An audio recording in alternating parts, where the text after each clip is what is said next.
Bene, adesso passiamo la parola a Luigi Del Paus che ci parlerà degli impatti della navigabilità nella laguna di Venezia. Prego.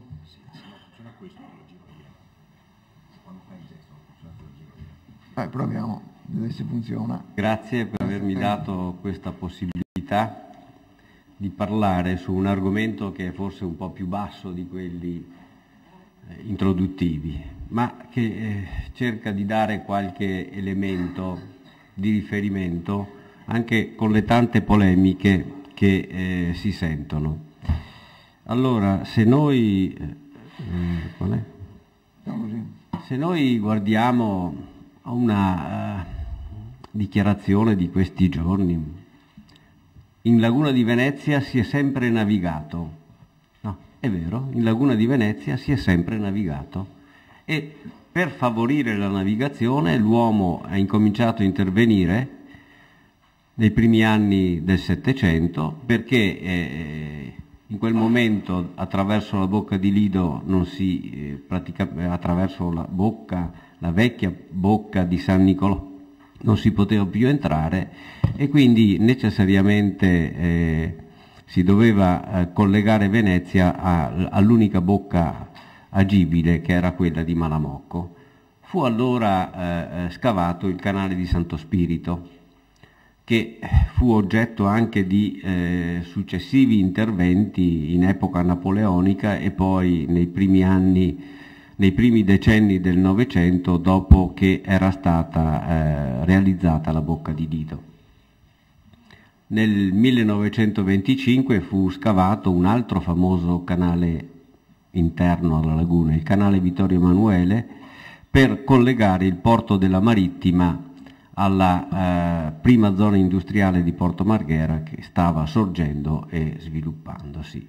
E infine tra il 1964 e il 68, proprio a cavallo della fatidica marea del 1966, fu realizzato il canale Malamocco-Marghera, che da molti in senso spregiativo è chiamato Canale dei Petroli. Io penso che il nome se lo sia meritato tutto, perché se veniamo a esaminare l'impatto di questi canali sulla idrodinamica e sulla morfodinamica lagunare, dobbiamo sicuramente riconoscere che per quanto riguarda il canale di Santo Spirito l'effetto è stato pressoché nullo. Il canale di Santo Spirito è fondamentalmente un allacciante tra due direttrici di canali naturali, realizzato questo canale allacciante a cavallo della zona di Partiacque, quindi in una zona fondamentalmente poco attiva dal punto di vista idrodinamico. Così è stato, forse per fortuna, non credo per sapienza dei progettisti, del canale Vittorio Emanuele. Canale Vittorio Emanuele che collega la Marittima al porto a Marghera, alla zona industriale di Marghera, ha un tracciato che sostanzialmente rettifica il tracciato di un canale naturale e poi si sviluppa ai margini della laguna ancora una volta in una zona idrodinamicamente non molto attiva. Non così è stata la situazione che si è determinata a seguito dello scavo del canale Malamocco-Marghera. Io qui devo dire che ero giovanissimo quando ebbi occasione di esaminare i documenti progettuali e, pur essendo fondamentalmente ignorante, mi stupì come un progetto di un'opera così importante potesse essere accompagnato da documenti così poco consistenti dal punto di vista tecnico e scientifico. Forse varrebbe la pena che questi documenti fossero recuperati dall'archivio del Magistrato alle Acque di Lido e che fossero messi a disposizione di chi in qualche modo voglia indagare atteggiamenti e costumi del tempo con riferimento a queste opere. Sarebbe, secondo me, estremamente significativo perché quantomeno ci permetterebbe di capire che quella strada oggi non potrebbe essere assolutamente ripetuta. Il canale Malamocco-Marghera, prima veniva ricordato che non ha avuto effetti sul fenomeno delle acque alte a Venezia, e così è vero, è stato modesto il suo effetto da questo punto di vista, ma io non posso dimenticare, qui si è parlato di piano morfologico, io non posso dimenticare che nel 1979 accompagnai il professor Ghetti al Magistrato alle Acque e tenemmo lì una conferenza in cui illustrammo quello che noi ritenevamo essere l'effetto del canale Malamocco-Marghera. Ribadimmo che gli effetti sulle acque alte erano modesti, ma dicemmo anche con molta chiarezza che invece sarebbe stato devastante il ruolo di questo canale sull'idrodinamica lagunare, della laguna centrale in particolare, e quindi come conseguenza su un periodo più lungo sulla morfodinamica lagunare. L'esito non fu certamente positivo, perché il giorno dopo sui giornali veneziani si lesse che eravamo venduti al porto di Venezia per non aver confermato che il canale dei petroli aveva determinato il fenomeno delle acque alte, che allora attirava l'attenzione di tutti, e passò in secondo piano quella considerazione sulla morfodinamica lagunare, che poi invece alla prova dei fatti era una previsione più che accettabile. Qui vedete che cosa è capitato alla laguna di Venezia in questi anni, non come conseguenza di osservazioni degli studiosi, ma come conseguenza della realtà sperimentale che risulta dai rilievi batimetrici disponibili per la laguna. C'è stata una drammatica riduzione delle superfici occupate dalle barene, che sono forme che hanno un ruolo fondamentale sulla morfodinamica lagunare, e poi c'è stata parallelamente, e soprattutto negli ultimi decenni, un abbassamento dei fondali. Qui vedete rappresentati i fondali medi della laguna centrale, che ha fatto sì che questa laguna, che ai primi anni dell'Ottocento, e questo si legge nei commenti fatti dal Denè alla sua carta, che nei primi anni dell'Ottocento aveva fondali medie di 40 centimetri, tant'è che il Denè scriveva che durante le basse maree tutta la laguna si scopriva e l'acqua restava solo sui canali. Oggi quei fondali medi sulla laguna centrale sono di 1,50 m circa. Nessuno di voi credo abbia mai visto la laguna centrale completamente scoperta e acqua solo sui canali. Segno evidente di un'erosione che non può essere solo, o meglio, di una variazione di quote dei fondali, che non può essere soltanto attribuita ai fenomeni naturali della subsidenza e dell'eustatismo, ma che ha dentro di sé una componente fondamentale legata ai processi erosivi che oggi stanno devastando la laguna. Allora, quando noi parliamo di salvaguardia lagunare, credo che dobbiamo riflettere su questa questione. È vero, la laguna è una forma in continua evoluzione, ma da sempre l'uomo è intervenuto, certamente per adattarla alle sue necessità, spinto anche da questioni economiche, ma credo che mai come oggi la laguna abbia sofferto di tanta trascuratezza dal punto di vista della salvaguardia della sua morfologia. È un cartello che tutti noi appendiamo al muro del nostro studio, ma poi giriamo le spalle e andiamo per altra strada, non tenendo presente questa dichiarazione di principio che sta sempre come premessa dappertutto. Qui vedete, si capisce bene perché c'è stato questo cambiamento nel comportamento delle barene, o meglio nell'estensione delle superfici occupate dalle barene e nell'approfondimento dei fondali.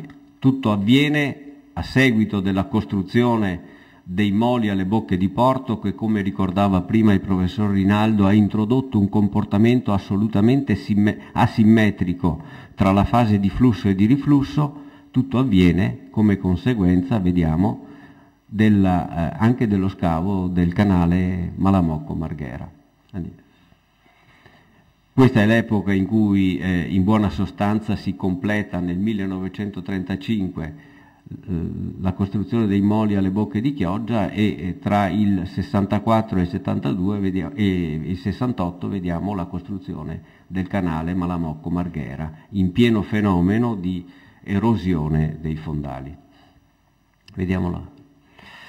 Quali sono i meccanismi che alimentano questi processi erosivi molto rapidamente? La causa è soprattutto il moto ondoso. Il moto ondoso comunque generato dal vento e dai battelli in navigazione. Io credo che poi questa seconda causa non sia meno rilevante della prima. Certo, la prima è una causa naturale che però si autoalimenta in qualche caso, come vedremo. Che cosa capita? I sedimenti sono risospesi soprattutto dalle onde, assolutamente trascurabile il ruolo delle correnti di marea. I sedimenti risospesi in parte si ridepositano, ma per la maggior parte sono trasportati verso i canali li convogliano verso le bocche di porto, e le bocche di porto estromettono questi sedimenti in mare, e questi sedimenti, proprio per la simmetria del campo di flusso tra le due fasi di marea, e queste bocche proiettano questi sedimenti molto lontani dalle bocche e sono definitivamente sottratti al bilancio lagunare. Quindi questa laguna ogni giorno, due maree, perde qualcosa in termini di sedimenti. Quali sono le conseguenze negative della navigazione? Perché voi possiate avere un'idea. Possiamo vederlo qui, perché è un duplice effetto quello che noi dobbiamo considerare. Diciamo che da una parte ci sono le onde generate dalla nave che si sposta nello specchio d'acqua. Sono quelle forme caratteristiche di prua e di poppa che tutti voi vedete e sulle quali forse sapete più di me. Queste onde che si generano sui canali più profondi, propagandosi lateralmente sui bassi fondi, tendono a frangere, e quando frangono hanno una capacità di risospensione che è molto accentuata. Il secondo aspetto da tener presente, sul quale si sorvola, soprattutto parlando delle navi di maggiori dimensioni, è legato alle correnti che sono indotte localmente dalla nave che si sposta sul canale. Vengono dislocati importanti volumi d'acqua, questi volumi d'acqua si aprono davanti alla prua, sono spostati lateralmente sui bassi fondi hanno velocità sufficienti per risospendere i sedimenti, e le correnti di ritorno che si richiudono sulla poppa della nave li trascinano verso i canali, e nei canali più profondi, dove la velocità cade, evidentemente questi sedimenti depositano. È un bel meccanismo questo, che agevola chi è impegnato nella manutenzione, perché il canale navigabile, il grande canale navigabile, naturalmente non si mantiene, deve essere sistematicamente mantenuto dall'azione dell'uomo. E dragare credo che sia un bel affare. Navi da crociera, dentro o fuori? Abbiamo sentito il professor Costa parlare di questo problema, ma qui dobbiamo fare chiarezza con una certa obiettività. Guardate, questa è un'osservazione sperimentale, credo promossa dal porto, fatta a ridosso della fondamenta del canale della Giudecca sul passaggio di una grande nave, è la costa atlantica. E tutto sommato si vede che ha ragione chi dice ma queste grandi navi non fanno grande moto ondoso, no? Producono una modesta azione da questo punto di vista, però ci sono altri aspetti, perché questo è il dato sperimentale osservato a ridosso della costa. Allora, se noi vogliamo generalizzare questo dato sperimentale, dobbiamo in qualche modo aiutarci con qualche strumento adeguato e opportuno. E lo strumento è realizzare un modello matematico che sia in grado di simulare la navigazione di questa nave su un canale importante e di permettere di evidenziare quali sono gli effetti sulle onde che si generano dei vari parametri in gioco. E allora vediamo attraverso questo modello che è stato realizzato dal mio dipartimento come sia possibile interpretare da questo punto di vista il fenomeno. Vedete, i punti sono quelli relativi a sono punti sperimentali relativi a due navi da crociera che percorrono la laguna di Venezia, e se noi guardiamo qui vediamo che l'altezza d'onda non è importante, 20-25 cm, ma vediamo anche che questa altezza è fondamentalmente legata alla velocità di percorrenza della nave sul canale. Se noi incrementiamo la velocità, ecco che l'altezza dell'onda generata diventa importante.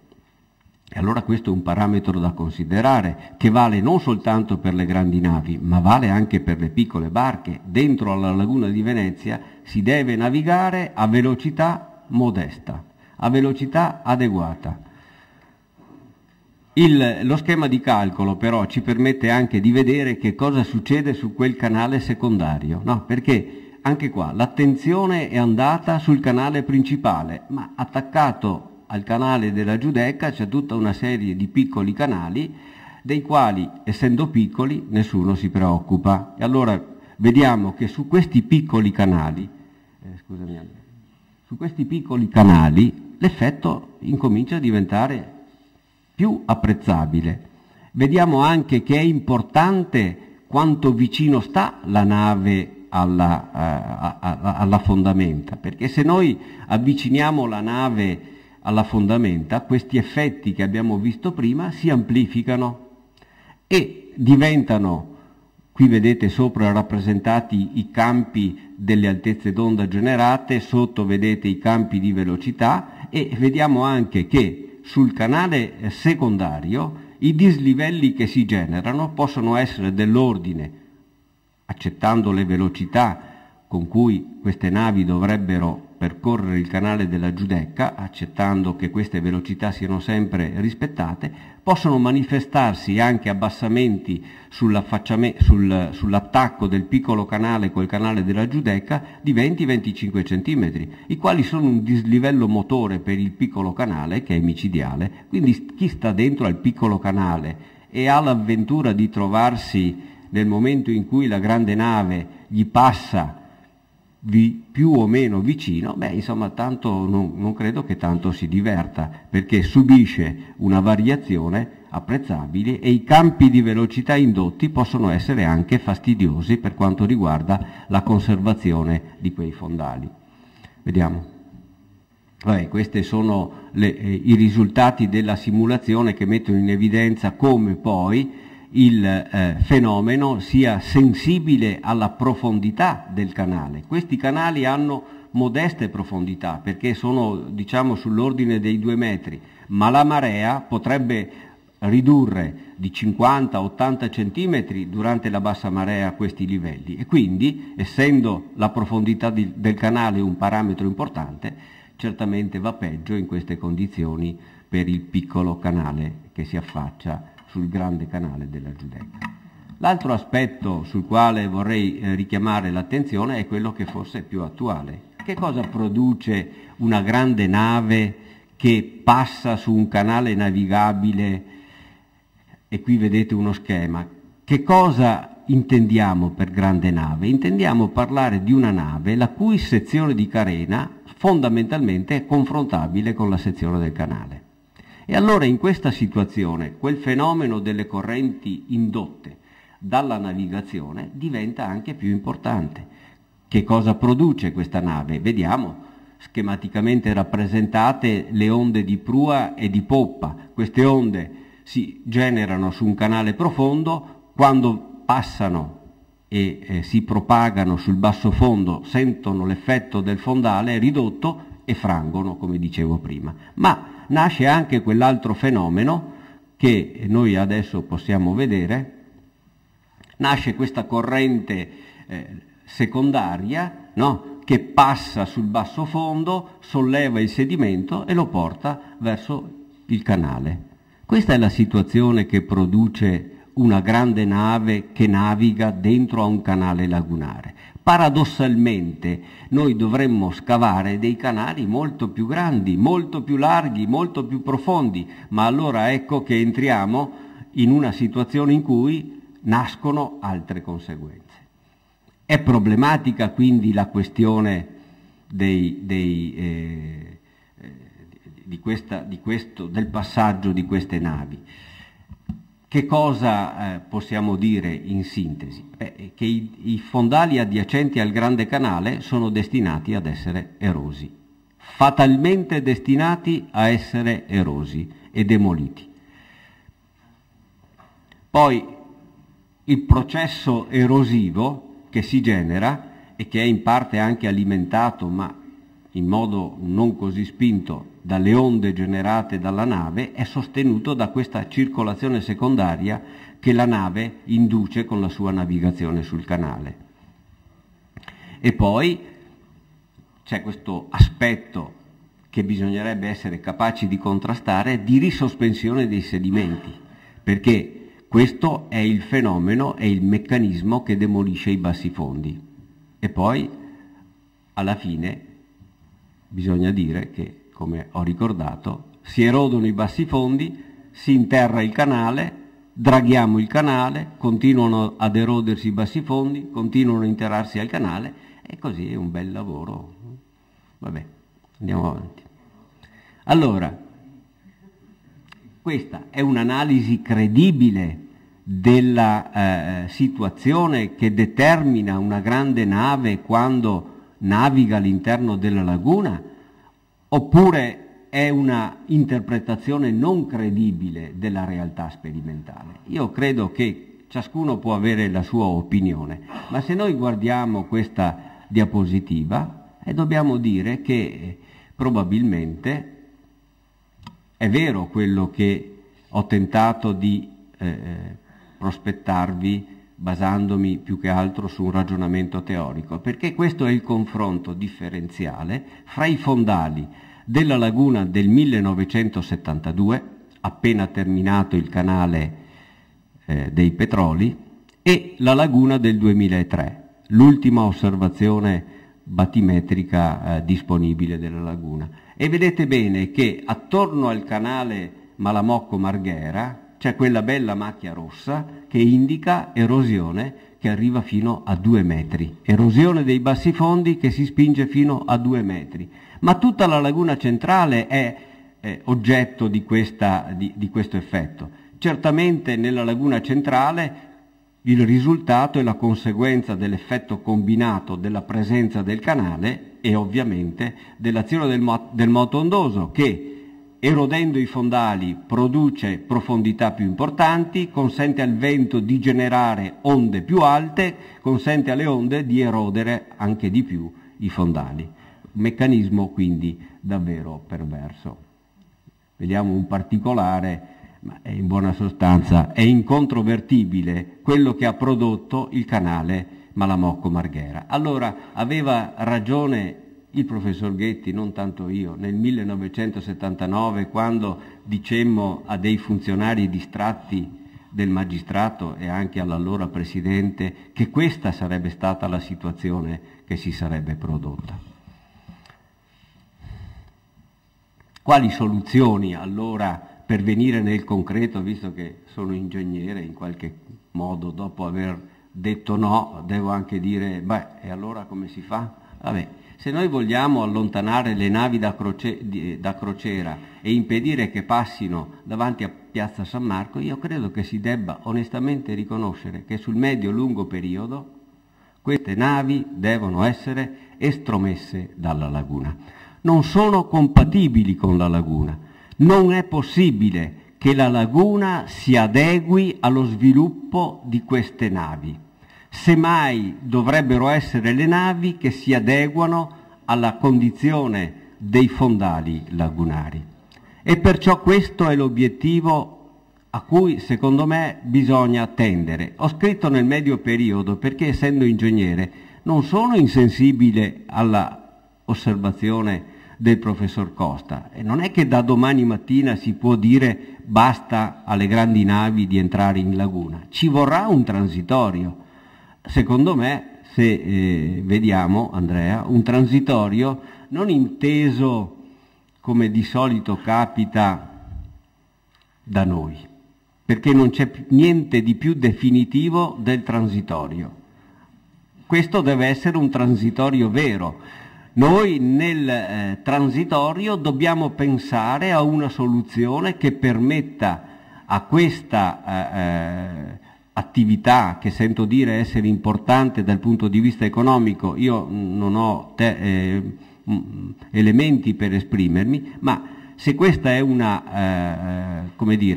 un'attività importante, noi dobbiamo essere consci che nel tempo deve andare scemando, dobbiamo dare tempo perché ci sia questa trasformazione, ma questo tempo deve essere finito. Si parla tanto di scavare un nuovo canale, no? Io sono anche stato citato come sostenitore, sì, ho detto che lo scavo di un grande canale non avrebbe prodotto certi effetti, ma ho anche detto che per gli aspetti che qui ho illustrato bisognava indagare, e quindi deve questo scavo di questo eventuale canale, io non entro nel merito di dove lo si scava, perché ci sono tante idee, no? Anch'io ho le mie e me le tengo per me, ma se noi vogliamo scavare questo grande canale, io credo che dobbiamo esaminarne attentamente, dal punto di vista teorico e dal punto di vista sperimentale, le conseguenze. Non si può ripetere l'esperienza del canale Malamocco-Marghera. Sto ragionando dal punto di vista della progettazione dell'intervento e dal punto di vista del controllo dell'intervento. Io credo anche, e qui non voglio che qualcuno se ne abbia male, ma credo anche che deve cambiare l'atteggiamento. Gli ingegneri medici che hanno curato fino ad oggi la laguna di Venezia si prendano una vacanza e si facciano sostituire da colleghi che magari capiscono un po' di più di certe cose. I controllori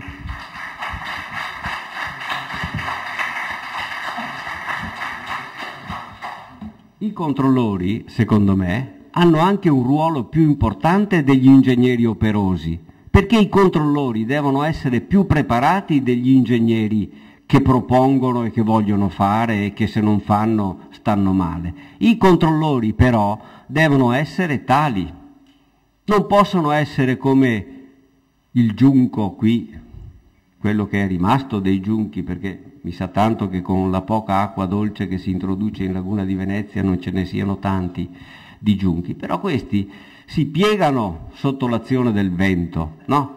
E i controllori, a me sembra che non solo si piegano, ma anche anticipano il piegamento, si piegano prima che il vento incominci a soffiare.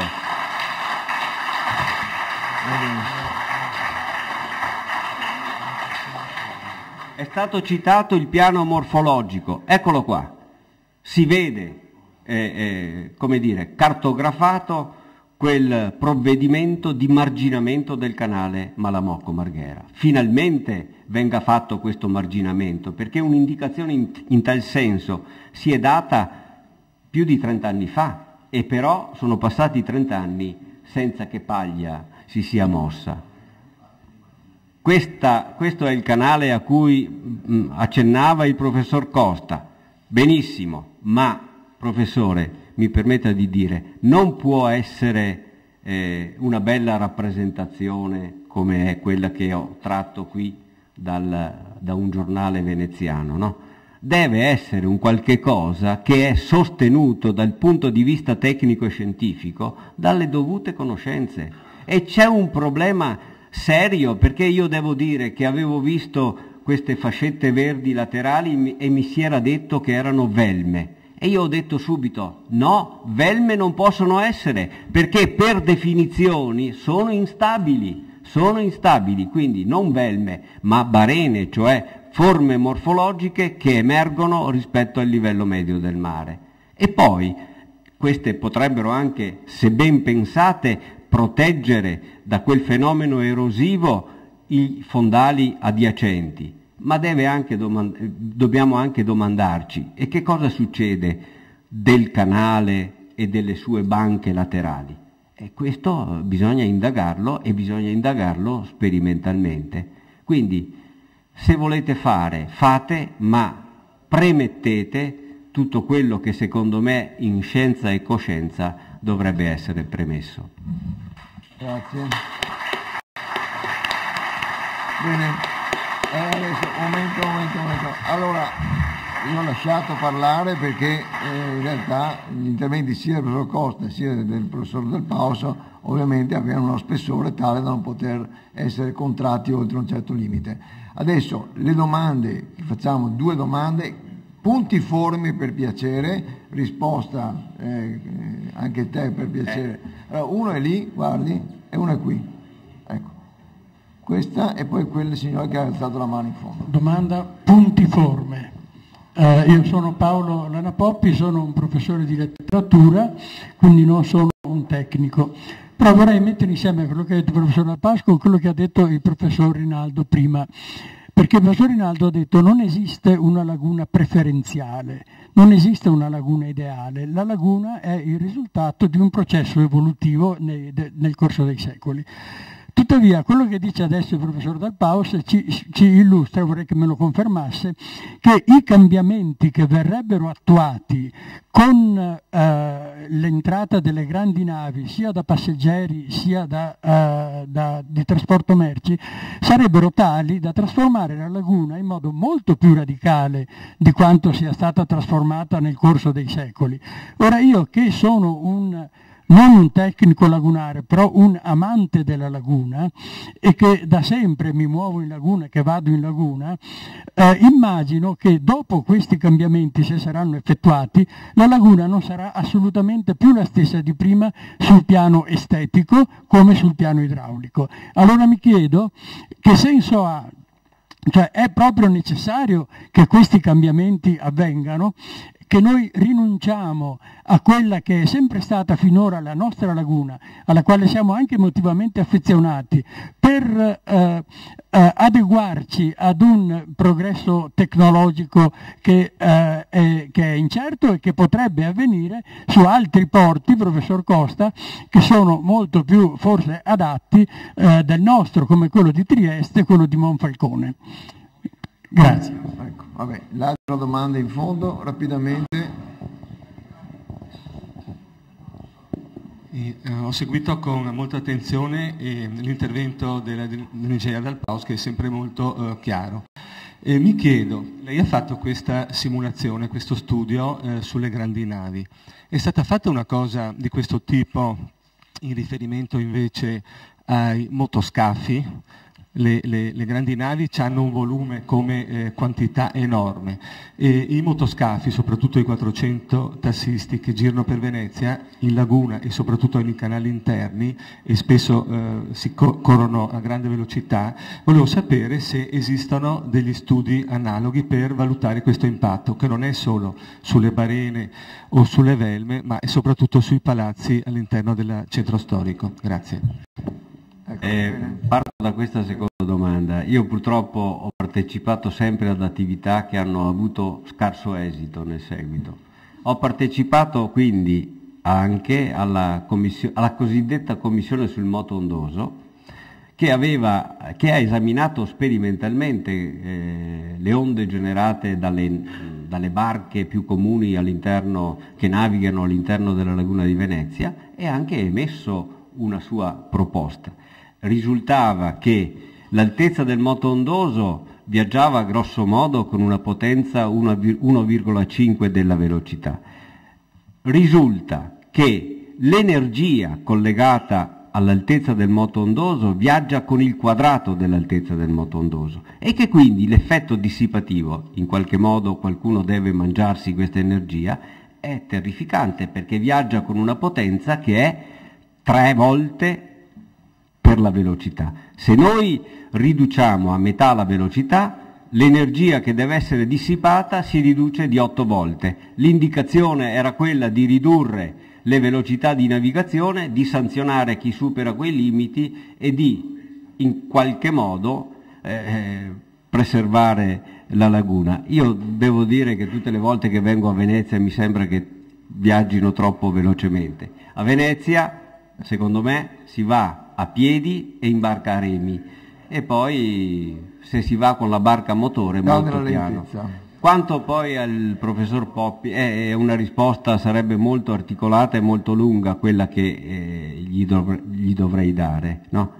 Io quello che penso che si debba fare è di mettere in concreto, in opere e in interventi, questa idea generale che non ho mai sentito contrastare da nessuno, che bisogna soprattutto puntare anche alla salvaguardia della laguna. E puntare alla salvaguardia della laguna significa non impedire qualsiasi azione, ma studiare attentamente le conseguenze delle nostre azioni. Perché la laguna è un ambiente in fortissima evoluzione, ma diciamo la verità, l'uomo moderno gli ha dato un aiuto in una direzione che forse non è quella più opportuna, che è incontrovertibile, insomma. Non risulta questa azione non positiva dell'uomo solo da ragionamenti di carattere filosofico, risulta alla prova dei fatti, cioè risulta dalla realtà sperimentale. Bene, grazie. Allora, adesso veniamo a due relazioni importanti che vanno a vedere gli aspetti sull'economia. Allora, Ignazio Musu, economia, turismo e sostenibilità.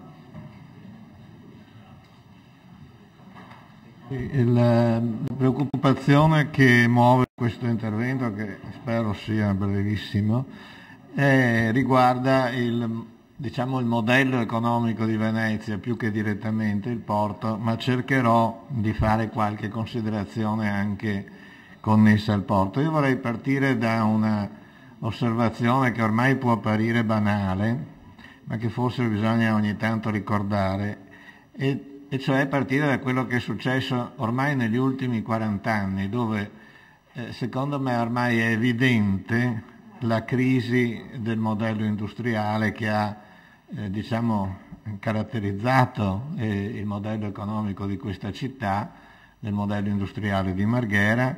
È una crisi che ormai è diventata irreversibile ed è una crisi che ha colpito anche le funzioni portuali. Noi abbiamo fatto in questi anni non so quanti convegni, quanti appelli sulla necessità che bisognava cambiare il modello di base economica su cui era fondata questa città.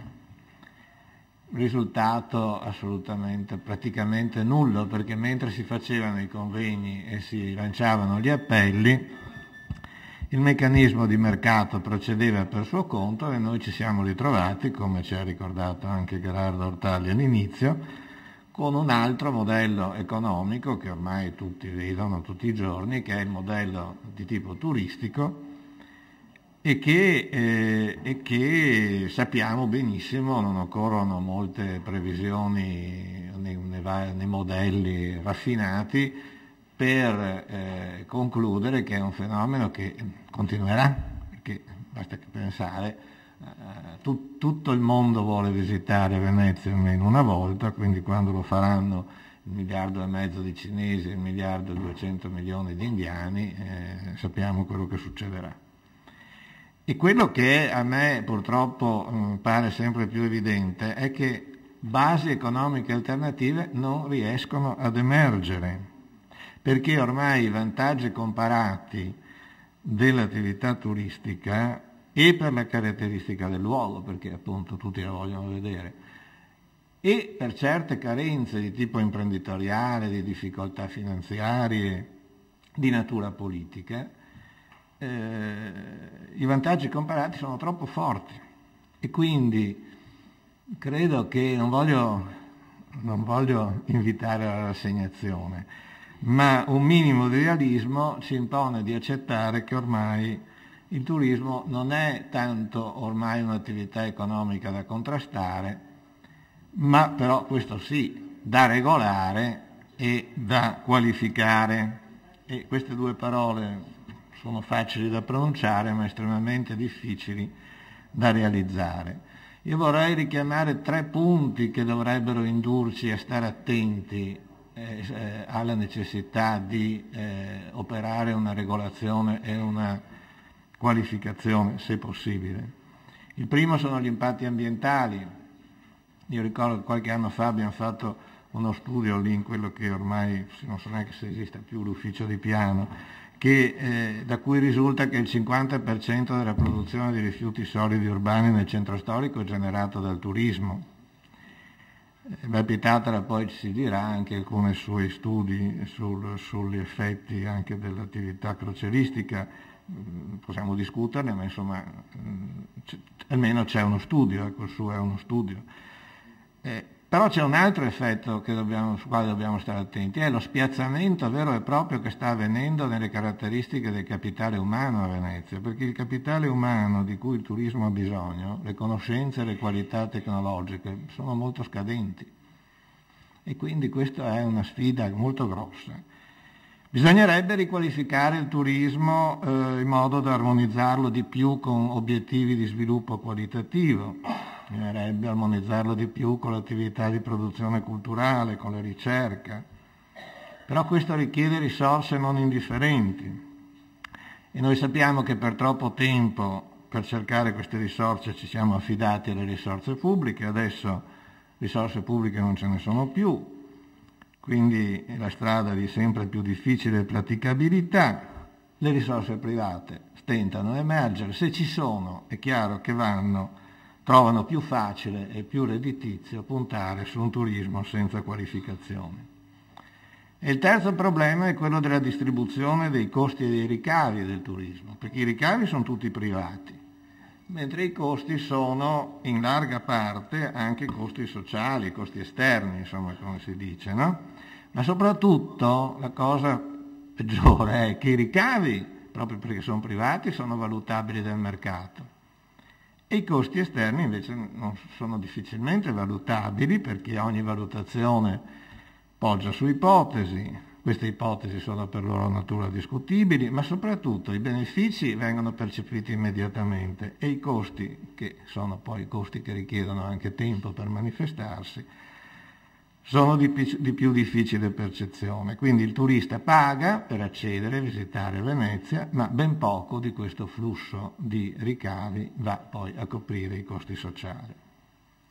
Si potrebbe fare qualcosa, per esempio, per fare in modo che i benefici netti privati possano almeno in parte coprire i costi sociali, si potrebbero usare politiche di prezzo, per esempio vari ticket, però sono utili per ridurre la domanda, non direi, la domanda è molto rigida, quindi voi potete aumentare i prezzi, ma difficilmente ridurrete la domanda.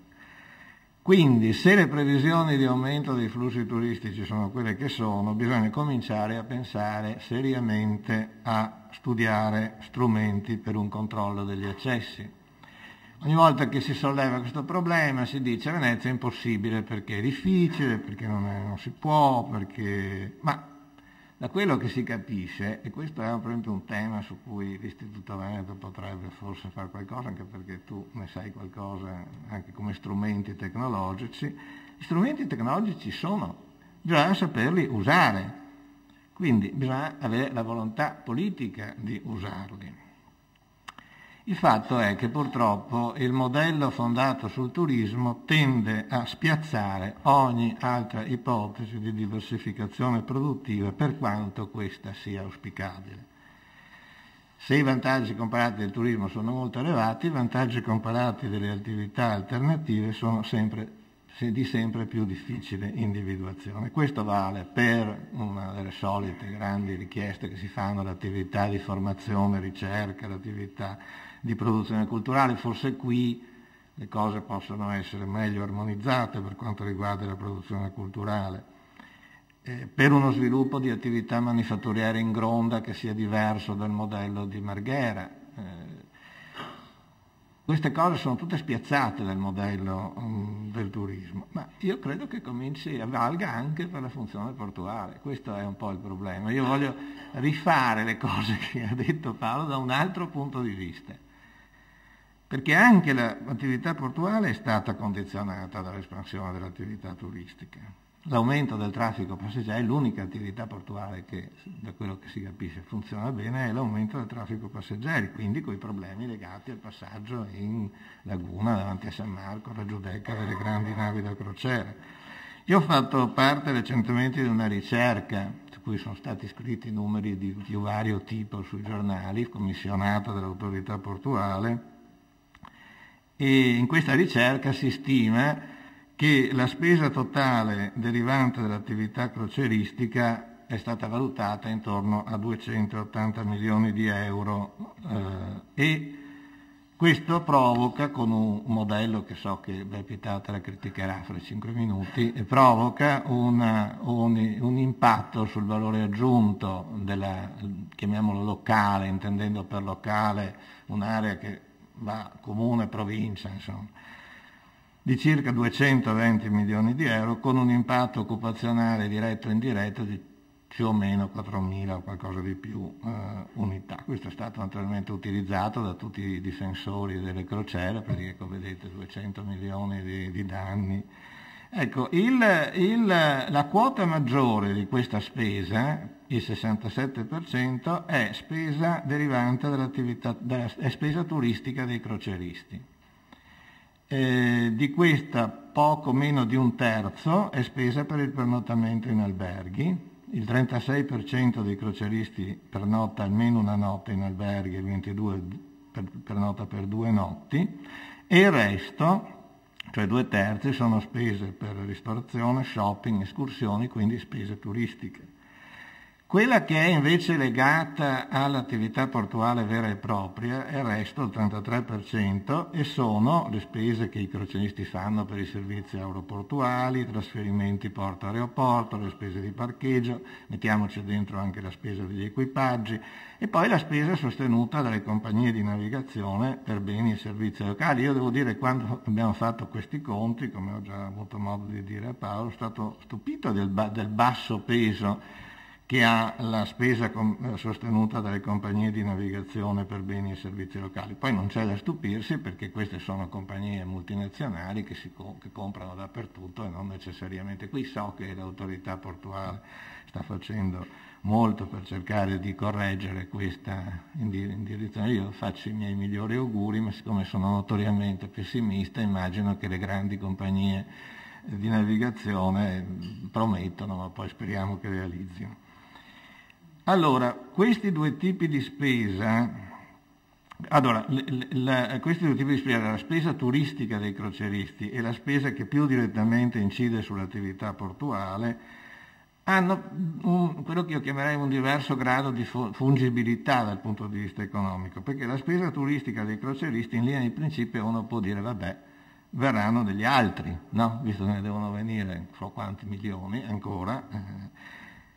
Però ecco, almeno questo sì, direi, dobbiamo riconoscere che questa è una spesa un po' meglio organizzata. Cioè, per esempio, io non mi stupisco perché molti operatori veneziani ci tengono, perché è una spesa stabile. Cioè, se io ti dico guarda che questi vengono da te per un certo periodo, io sono contento, perché intanto il mio mercato ha una certa stabilità. Poi mi pare di capire che abbia anche aspetti di una certa qualità. Mi è capitato recentemente di chiedere di prenotare una visita a San Marco per vedere la basilica la sera con un convegno di tipo scientifico, e mi hanno risposto che per 2 anni non si poteva andare perché ci sono i crocieristi che vanno, e questo è un bene, che vadano a vedere San Marco piuttosto che vadano a comprare i vetri di Murano, a me sembra una cosa positiva. Quello che invece obiettivamente io pensavo fosse più rilevante, ma è una spesa che incide direttamente sull'attività portuale, questa non è fungibile, e quindi è una spesa la cui attivazione soffrirebbe di più se si eliminasse il traffico crocieristico. Io non abbiamo fatto un impatto, ma facendo un po' a spanne, si può dire che siamo intorno agli 80 milioni di euro l'anno, però con un buon impatto occupazionale, è stata più di 1 miliardo di persone, non è che siano cose da poco. Bisogna, se si vuole fare una scelta in cui si cambia modello, questi sono problemi di cui occuparsi, quindi non dovete stupirvi più di tanto che ci sono anche, e non solo tra gli operatori economici, ma anche nei sindacati, posizioni che hanno qualche reazione di fronte. Tutte le scelte di cambiamento del modello economico hanno dei costi. Ma il punto che vorrei sottolineare, non so se qui Paolo Costa sia d'accordo, è che a me pare che mentre il mercato spinge per lo sviluppo dell'attività portuale passeggeri, cioè qui se non ci fossero vincoli, il mercato farebbe, perché Venezia, arrivare a Venezia con le navi da crociera, fantastico. Mentre spinge per l'attività passeggeri, e devo dire, in questo anche c'è una infrastruttura, come ricordava prima Paolo Costa, la marittima che abbiamo noi è una marittima che ha delle caratteristiche assolutamente eccezionali per questa cosa, è ha dei pregi di utilizzabilità che non vanno sottovalutati, però il mercato spinge per un tipo di portualità e di fatto il mercato ostacola l'altra possibile diversificazione della portualità veneziana che è rappresentata dal porto commerciale. Io credo che quello che ci ha detto Paolo prima dimostra questo. Per rilanciare la portualità commerciale a Venezia c'è uno sforzo enorme che lui, riconosciamo, sta facendo. E qui c'è il rischio che le cose finiscano come con il porto industriale di Marghera, cioè che se non si fanno, perché Marghera, perché è fallita Marghera? È fallita perché la divisione internazionale del lavoro è cambiata. Quindi questi qui non avevano più convenienza a stare, dopo ci sono altri motivi.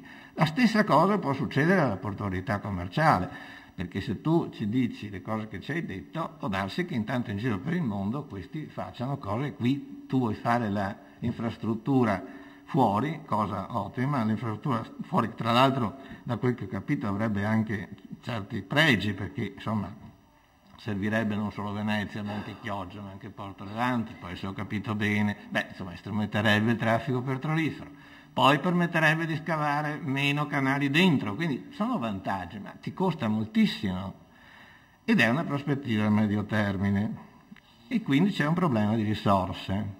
E questo secondo me è il problema chiave. O noi, se abbiamo ancora qualche problema, perché le risorse ci vogliono per fare la infrastruttura costiera fuori, poi ci vogliono risorse per affrontare i problemi di sostenibilità di cui avete parlato prima, ha parlato Andrea, perché se non si investe questa laguna non si può mantenere. Quindi al di là di come si fanno, occorrono soldi. E il piano morfologico. Quali sono i soldi che ci sono per quelli che tanto non si capisce bene se il piano morfologico c'è, non c'è, se andrà avanti o non andrà avanti, quello di cui ha presentato la diapositiva Luigi Del Faus. A me pare che siano pochi quei soldi là, sono i soldi per interventi urgenti e non si è neanche ben capito da dove li prendono. Quindi il problema delle risorse finanziarie è cruciale, quindi se qualche probabilità c'è di cambiare ancora o di adattare il modello economico, questo fortemente dipende dalla possibilità di avere non solo idee progettuali, giustissimo, quello meglio ancora se c'è una valutazione internazionale della infrastruttura portuale, se fosse la stessa cosa sui canali lagunari, meglio ancora. Ma queste risorse ovviamente noi non le possiamo più prendere dalla finanza pubblica perché i vincoli di finanza pubblica richiedono che i flussi finanziari vengano mobilitati e siano di un'origine diversa, privata o internazionale meglio ancora. E qui certo un po' di risorse potrebbe venire se fossimo capaci di utilizzare almeno un po' delle rendite dell'attività turistica per un po' fare qualcosa di utile socialmente. Forse ci si riesce se si riuscisse almeno a mediare i conflitti di interesse che vediamo ogni giorno intorno a noi, responsabilizzandoli un po', facendoli convergere verso una strategia di questo tipo, sarebbe un segnale nella giusta direzione. Ognuno di noi è libero di pensare quale probabilità possa avere questa strada. Certo, una classe politica degna di questo nome si dovrebbe impegnare per perseguirle, però sono parte delle risorse necessarie, qui ci vuole molto di più, e quindi le risorse dovrebbero venire anche da fonti internazionali, e perché ci sia qualche probabilità di convogliare queste risorse, di mobilitarle, bisogna essere disposti a coinvolgere chi è disposto a fornirle nella governance. Non possiamo chi interviene deve anche avere qualche possibilità di partecipare alla governance. Ma soprattutto io credo che ormai quello che vediamo intorno a noi, e lo leggiamo anche sulla stampa internazionale, anche gli ultimi appelli, è che bisogna riuscire a spendere una strategia di sostenibilità a livello internazionale che sia giudicata affidabile e credibile dall'opinione pubblica e dalle istituzioni internazionali. Cosa possiamo fare noi per questo? Almeno possiamo dare il segnale di fare almeno noi i compiti a casa, cioè di riuscire a regolare e qualificare l'attività turistica. Per cui secondo me questa è la chiave di tutto. Io non so se ci riusciremo, ma se non riusciamo a fare qualcosa in questo senso, io credo che la partita sul modello economico veneziano sia persa. Insomma. Grazie. Bene, allora non andare via, forse c'è qualche domanda di chiarimento, una là in fondo, no, due qua, una in fondo lì. No, allora è qui, scusate. Scusi. E purtroppo non vedo bene là in fondo. Allora c'è una domanda qui e poi ce n'ho qui, anche dietro mi pare, ce n'è avanti. Più che una domanda vuole essere un invito a approfondire meglio alcuni aspetti che sono legati proprio al modo con cui la città si sta sviluppando, si sta evolvendo. Mi spiego, noi ci stiamo preoccupando delle sorti della laguna. Fra 50 anni la laguna, se continua così, è andata. Fra 50 anni in questa stanza probabilmente saranno rimaste poche persone, ma quello che sarà più grave è che molto pochi di loro che non ci sono più non ce ne saranno, perché se va avanti così evidentemente muore la città prima della laguna. E il discorso delle navi è certamente un discorso da affrontare, ma tutto sommato le navi portano l'un per l'altro il 5% del flusso turistico, quindi cerchiamo di non demonizzare più di tanto. Secondo, basta farle diminuire la velocità e tutto sommato il porto ci sta. Se voi andate, io abito sul bacino, se voi andate sul bacino e vedete i disastri che combinano i lancioni, le barche, con la velocità, con le onde e soprattutto con le vibrazioni sottomarine che erodono i leganti delle pietre e le fanno cadere, vi rendete conto immediatamente, più i banchetti, più la casba che c'è, tutte queste robe qua, che fa sì che la città abbia perso l'anima. E a me delle barene della laguna, se la città perde l'anima, se non è sostituita e se non si creano degli attrattori di lavoro che non siano banchetti o ristoranti, che tra l'altro sono, la domanda è soddisfatta più da gente immigrata, da gente di basso livello, che non da una categoria media di persone, che è quelle che fanno il corpo della città, andremo tutti in malora. Quindi io questa è una considerazione, per la prossima volta di aprire un dibattito su questo discorso. Alla fine perché altrimenti parliamo di una cosa che è evidente, che va sulla stampa, le televisioni, si danno un sacco da fare. Se mi permette, abbiamo fretta, allora se c'è qualche altra domanda, non commenti, una domanda. No, hai già parlato, dai, ti prego.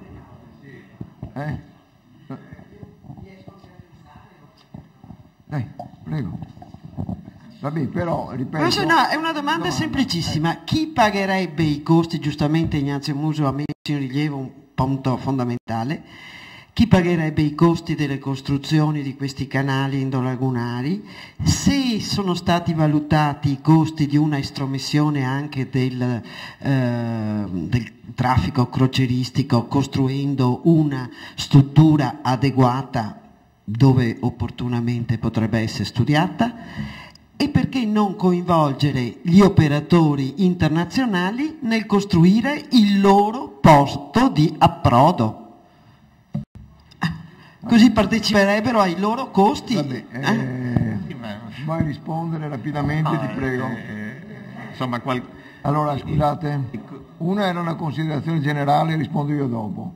Questa tu non hai da rispondere, immagino. Costi per fare il canale, può rispondere Paolo Costa. Ecco, allora adesso però andiamo avanti. No, c'è un problema però, allora, i costi, alla fine. in questa ricerca che abbiamo fatto per l'autorità portuale, si è visto che certamente molte di queste navi da crociera sono grandi, insomma se tu tagli quelle il calo è molto forte. Io l'ho detto oggi, io correggerei un po' forse questo dicendo vabbè comunque quella parte di spesa turistica in qualche modo forse non tutta ma la recuperiamo, però il porto ne viene danneggiato e se viene danneggiato il porto c'è un impatto diretto e indiretto. Cioè, qua bisogna decidere se questa attività portuale vuole proseguire o no. La grande paura mia personalmente è che facciamo la fine, il porto di Venezia faccia la fine, adesso Costa dirà che non è così, e quindi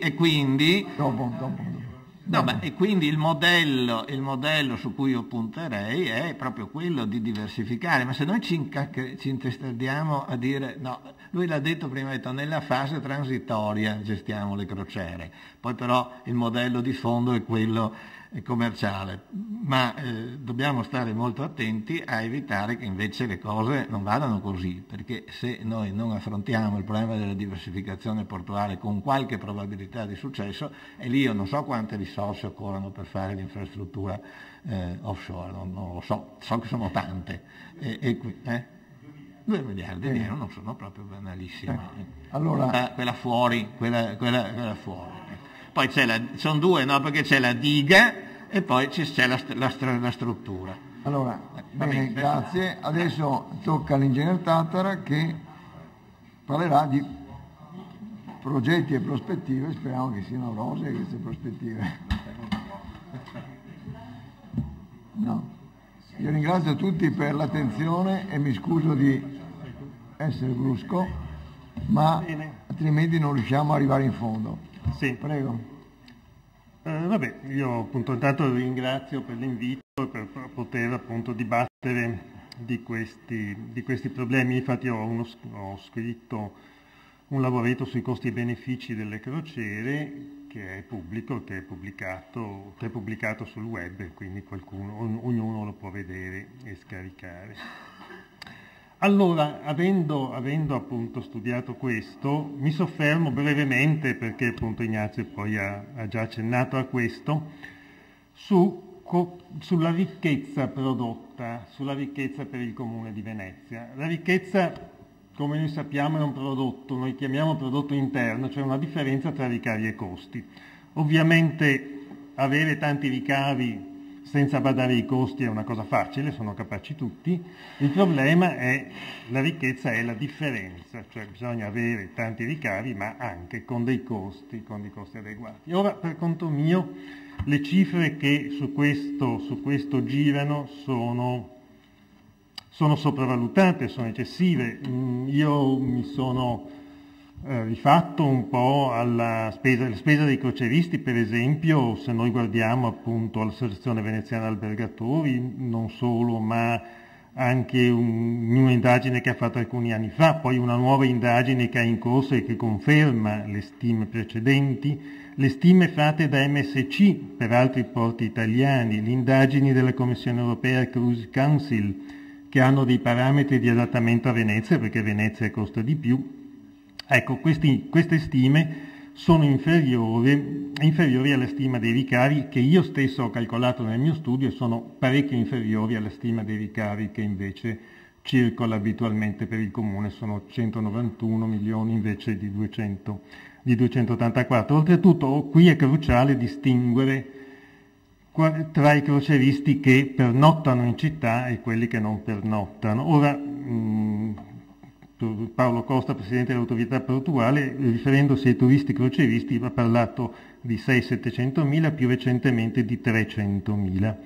In realtà queste stime, questo conferma un po' anche l'idea dell'Associazione Albergatori, che non sono molti i croceristi che si fermano in albergo. Questo ovviamente cambia molto le prospettive rispetto all'indagine su cui si basano le stime in corso, che è l'indagine del 2006, e che considera in realtà che il 58%, no, si fermi in albergo, mentre su questi nuovi dati sarebbe solo il 29%. Ovviamente chi si ferma in albergo spende molto di più di chi invece si ferma per la giornata, e questa è la radice del nuovo calcolo dei ricavi e delle spese dei croceristi. Vedete, anzi, spese dei croceristi 139 e non 207. Poi ci sono le spese degli equipaggi, anche qui per conto mio circolano delle cifre eccessive, e questo è dovuto al fatto che è vero che a Venezia transitano 415.000 marittimi, però in realtà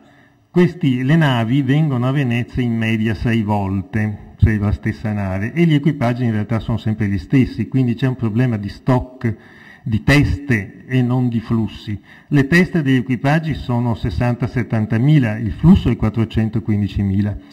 E quindi la spesa va fatta in relazione alle teste, nel senso non è che uno che torna a Venezia 6 volte nella stagione ogni volta spende come fosse la prima volta, insomma, no? Spende una volta, poi seconda. Così anche il turnover e l'avvicendamento che è ragionevolmente il 10%, non è un avvicendamento su 40.000, cioè il 10% di 415.000, è il 10% di 60.000 che sono 6.000. Quindi molto meno,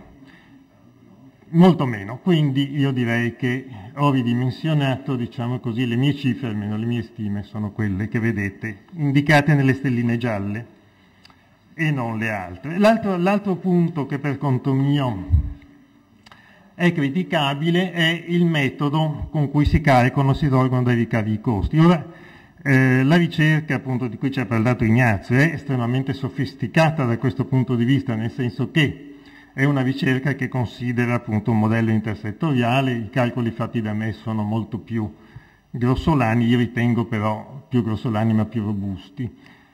Perché? Beh, intanto perché parte da ricavi, come vi ho detto prima, che a me paiono eccessivamente elevati. E poi perché i costi indiretti sono troppo bassi. Perché questo? Perché si prende a riferimento una tecnologia che è la tecnologia dell'Italia nel suo complesso, che insomma è certamente diversa da quella del comune. E poi a riferimento la percentuale delle importazioni, qui è cruciale la zona geografica di riferimento. Se io calcolo gli effetti indiretti del comune, che si riferiscono al comune, devo avere delle cose che sono prodotte nel comune. Quando io vado a San Barnaba a comprare l'insalata alla barca dei fruttivendoli, questa insalata non è prodotta nel comune di Venezia, perché la barca dei fruttivendoli di San Barnaba si rifornisce al mercato all'ingrosso di Chioggia, quindi fuori comune. Quindi è molto poco quello che resta nel comune.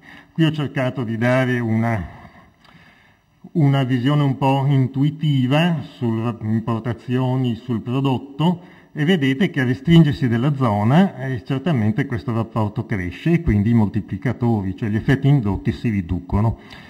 Non mi addentro più che tanto su questo, ma per conto mio questo è il secondo elemento che porta, diciamo così, a una sopravvalutazione delle stime del prodotto relativo al comune di Venezia, dell'attività crocieristica relativa al comune di Venezia. È questo rilevante? Ma uno potrebbe dire, insomma, che tanto sono stime così incerte, no? Così incerte che 100-150 milioni in più non fa grande differenza. In realtà stiamo parlando di una differenza del 50%, cioè una differenza piuttosto sostanziale. Ed è importante perché ovviamente il prodotto interno è legato da un rapporto abbastanza stabile con l'occupazione. Su una stima appunto come quella che circola abitualmente, noi parliamo di un'occupazione di 4.500 circa addetti, su una stima invece ridimensionata io parlo di un'occupazione di 2.000, 2.400 addetti massimo, e sono diretti e indiretti. Che cosa? Ovviamente non sono pochi, no? Io non voglio certamente dire che 2.000 persone di questi tempi sono poche, però insomma è la metà di quanto affermato e in qualche modo bisognerebbe discutere insomma anche sull'attendibilità di questi numeri. Poi si apre però qui un secondo problema che peraltro Ignazio Musu ha ben chiarito, insomma, i ricavi non misurano effettivamente i benefici per la collettività che vive in città. Noi sappiamo che appunto che un decisore, noi non dobbiamo considerare il prodotto privato, cioè il prodotto interno di mercato, ma dobbiamo avere a riferimento un calcolo di prodotto sociale. Noi dobbiamo prendere atto della nostra incapacità di valutare gli effetti dell'introduzione di alcuni processi nei riguardi dell'ambiente. In molti casi mettiamo in funzione nuove attività prima di conoscere i rischi. Ne capiamo subito i vantaggi, ma siamo molto più lenti nel comprenderne i costi, che sono esattamente, diciamo, le cose che aveva detto Ignazio prima. Quali sono le diseconomie esterne che colpiscono di più? Beh, il primo è il problema dell'inquinamento.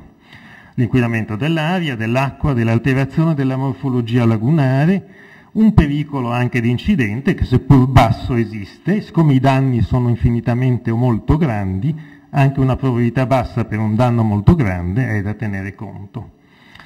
E poi appunto il problema che i turisti croceristi si sommano ai turisti di diversa provenienza e assieme superano il limite di carico turistico della città di gran lunga, specialmente in alcune punte. Quindi il significato dei loro ricavi in termini di benessere sociale va molto ridimensionato.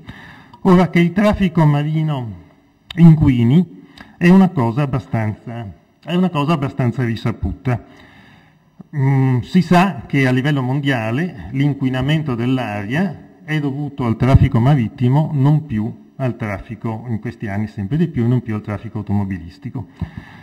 Per Venezia, mi rifaccio ai dati ufficiali della ricerca Apice, che è una ricerca internazionale svolta sotto l'egida dell'Europa, con la collaborazione di ARPAV, Covila, Regione, Provincia e vari enti.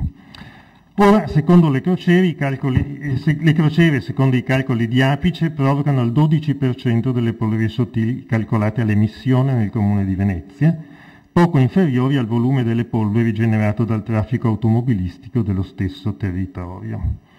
Ricordo che allo stesso tempo le crociere contribuiscono al 2% del prodotto interno lordo del territorio del comune, quindi si tratta di un'industria che in qualche modo non può certo essere definita come un'industria pulita, tra virgolette.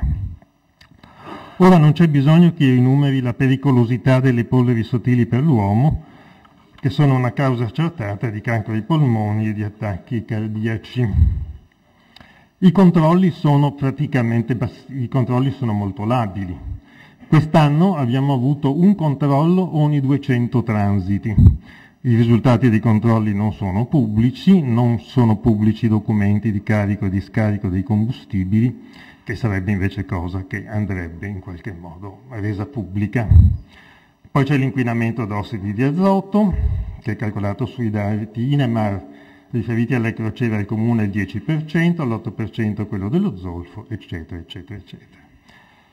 L'accordo Blue Flag 2 cambia le cose in margine, intanto perché la ricerca Apice era già stata fatta considerando un combustibile distillato, quindi insomma già cambia la quantità di zolfo ma non la quantità delle polveri. No, è così. E poi le spese di transito sono poche rispetto allo stazionamento in porto e all'avvicendamento. Qual è il futuro che ci aspetta? Sempre leggendo Apice, che considerano il cold ironing, il Blue Flag 2, l'effetto di tale scenario, quindi composto, è pari a una riduzione di circa il 10% del particolato, il 12% dell'ossido di zolfo e il 7% degli ossidi di azoto. Quindi un punto percentuale significa che il particolato emesso dalle crociere passa dal 12 all'11% e così via.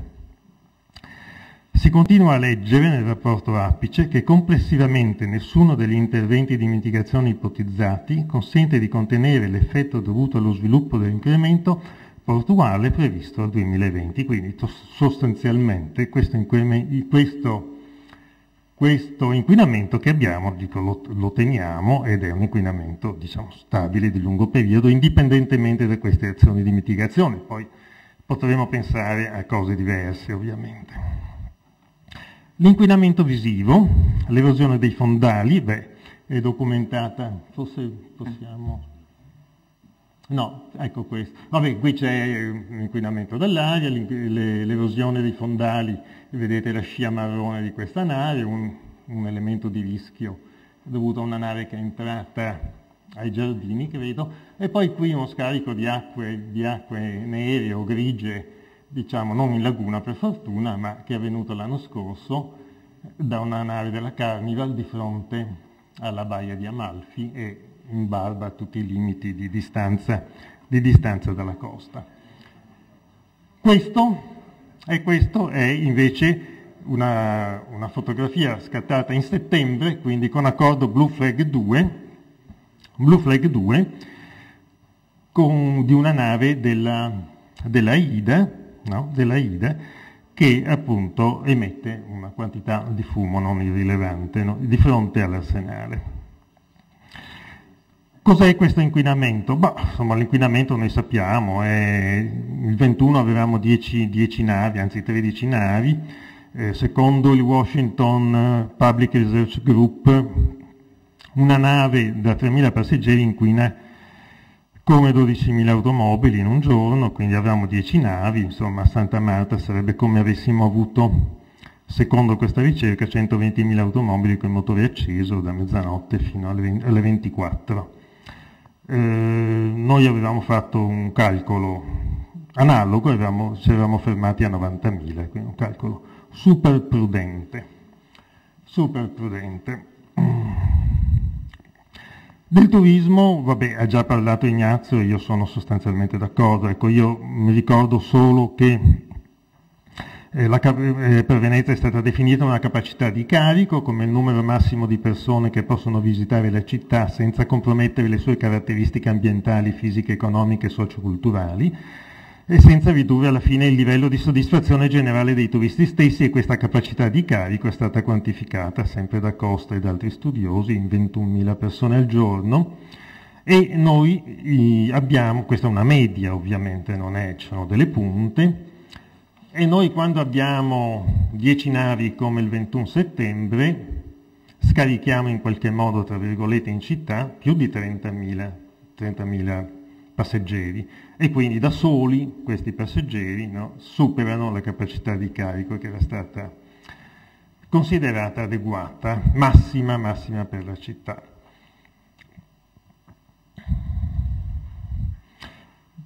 Bene, allora, non tratto il problema dell'innalzamento del livello del mare, che ha già trattato Anna Sommer Cox, quindi il suo effetto sui canali, non tratto di altri problemi che ha già trattato il professor Dal Paus. Ecco, io credo che i ricavi e il prodotto che deriva dal crocierismo, in realtà, una volta che teniamo conto delle diseconomie legate appunto ai problemi di inquinamento, ai rischi, ai problemi che il turismo appunto è sostituibile o comunque al di là della capacità di carico non dà poi un risultato, dà dei costi, non dà solo dei ricavi. Io credo che i costi siano molto attuali e si mangino sostanzialmente i ricavi che derivano dall'attività crocieristica. Ecco, Ignazio ha già ben detto come i ricavi, a prescindere da un discorso di sostenibilità, vanno a vantaggio di un numero limitato di persone nel territorio del comune, mentre i costi sono sostenuti da tutti i residenti. E questo apre un problema distributivo enorme.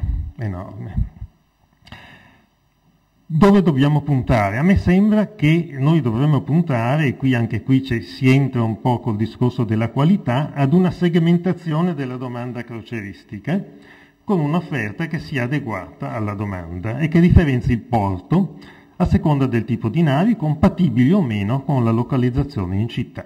Entrino pure le navi compatibili e le grandi navi che sicuramente, per quello che abbiamo sentito dire oggi, non sono compatibili, restino in un approdo esterno.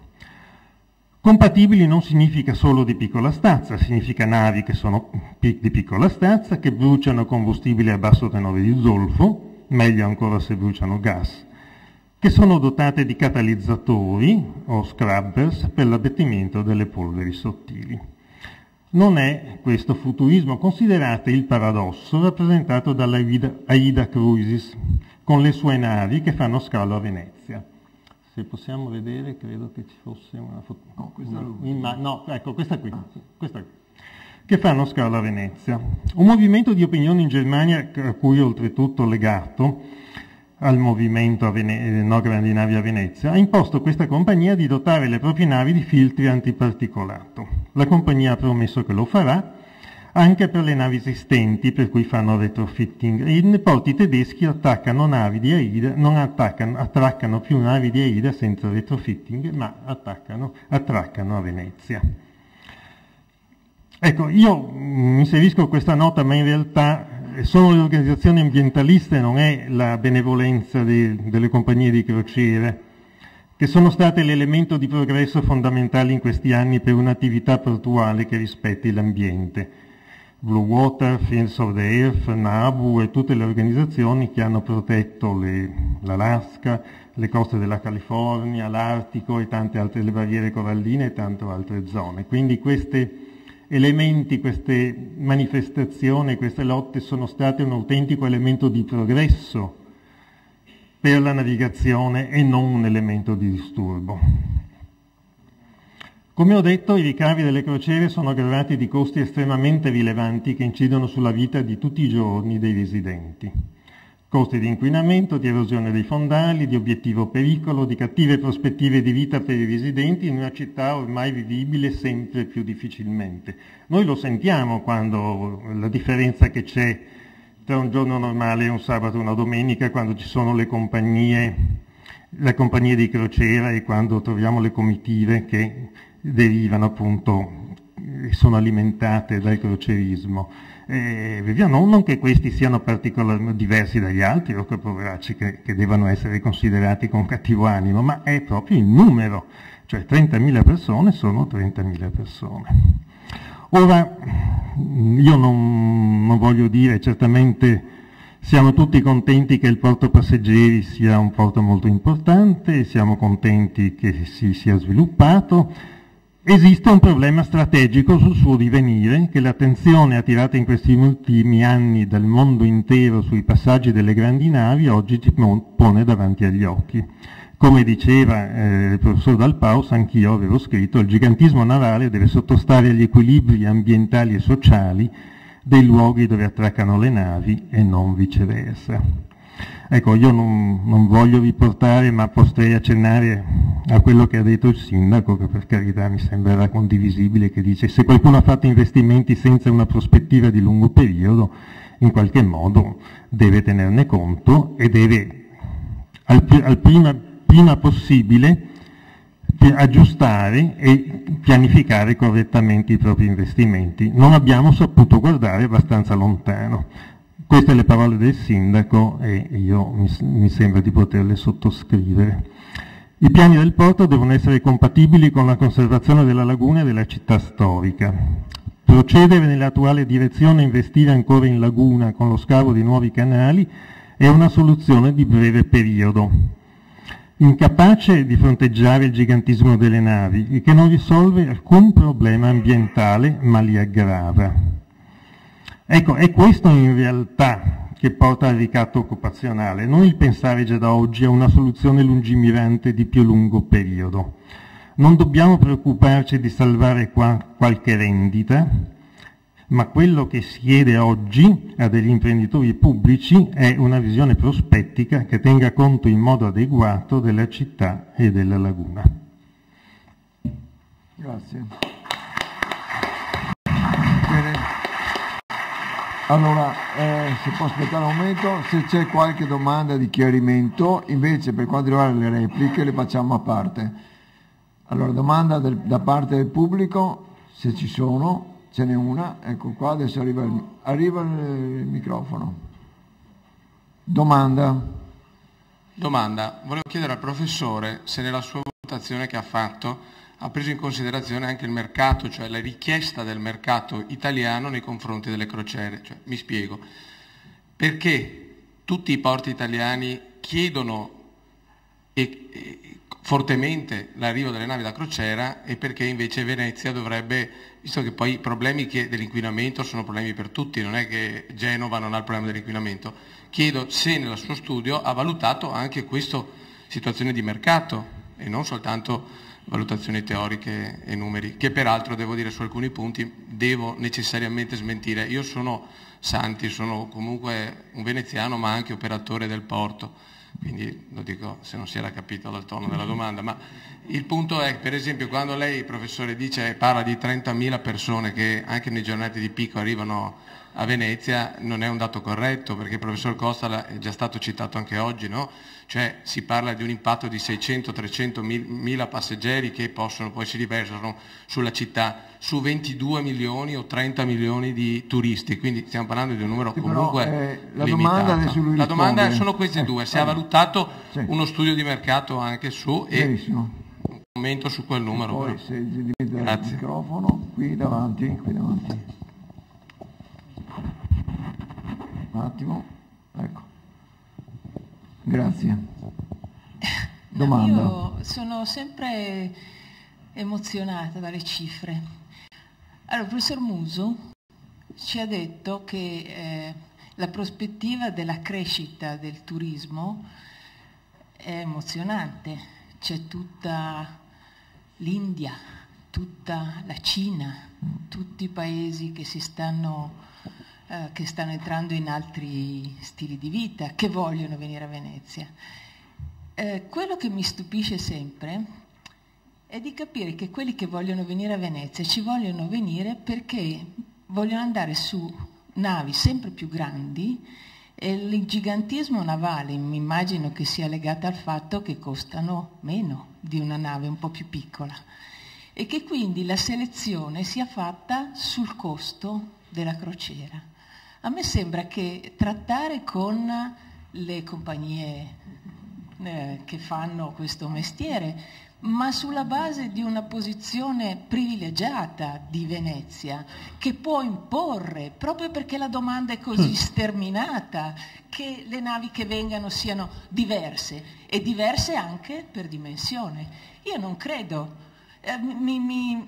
rimango stupita della schizofrenia tra queste due visioni delle cose. Io credo che ci sia molto spazio per fare quello che anche il professor Tatra ci ha detto, di ricondurre il turismo alla compatibilità con la laguna, proprio per la straordinaria posizione di rendita di Venezia.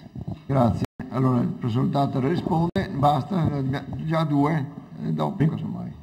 Allora, sulle spese dei croceristi, ma in realtà non è così, come dice lei, nel senso che gli studi che appunto io ho fatto e anche quelli che ho criticato considerano che tutti i passeggeri delle navi scendono a Venezia e considerano anche una spesa. La spesa è fortemente distinta per coloro che transitano e per coloro invece che pernottano.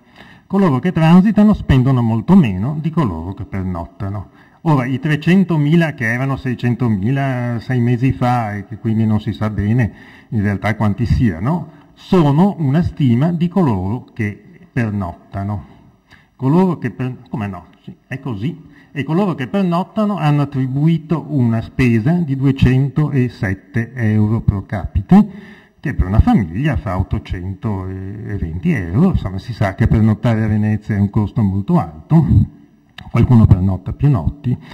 Ecco, coloro invece che transitano spendono ugualmente, voglio dire, vengono ugualmente, stanno un paio d'ore, staranno 4 ore, staranno 3, quello che vogliono, e comunque sono considerati nella stima dei ricavi del crocierismo. Questo è come sono fatti gli studi. Poi, quindi i 300 e 600.000 sono diversi ovviamente dal flusso, ma c'è un'attribuzione di spesa differente. Ora, questa attribuzione di spesa fatta sulla base dello studio del 2006 è eccessiva anche perché è cambiato il mondo. Cioè lo studio del 2006, oltre ad essere estremamente labile come base quantitativa, considerava una grossa quota di croceristi nordamericani che adesso in realtà non ci sono più o sono molto più modesti.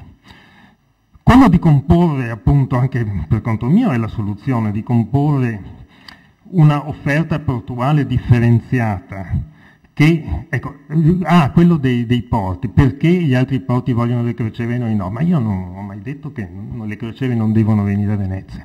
Io ho solo detto che bisogna comporre un'offerta differenziata, come ha detto la signora ultimamente, sfruttando in qualche modo le rigidità della domanda. Noi abbiamo una domanda piuttosto rigida, noi possiamo fare un'offerta di un'attività portuale in laguna e chiedere che questa venga soddisfatta con navi compatibili, che ovviamente hanno dei costi maggiori perché devono essere, oltre che piccole, anche adeguate coi catalizzatori, in modo da non danneggiare la città.